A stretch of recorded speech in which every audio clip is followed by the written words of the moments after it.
Welcome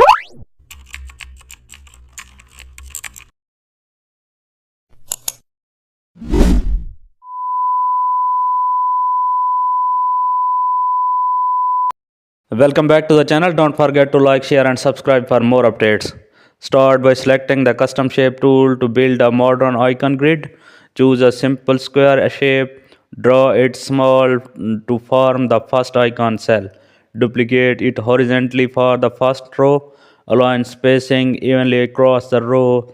Duplicate the entire row downward. Reduce opacity for background cells. Add gradient fields to the primary cell. Apply strokes to all squares. Now align the grid preciously. Add subtle shadows beneath key cells. Also adjust blending modes for consistency. Tune spacing between rows. Clean up sharp edges. Finalize once the icon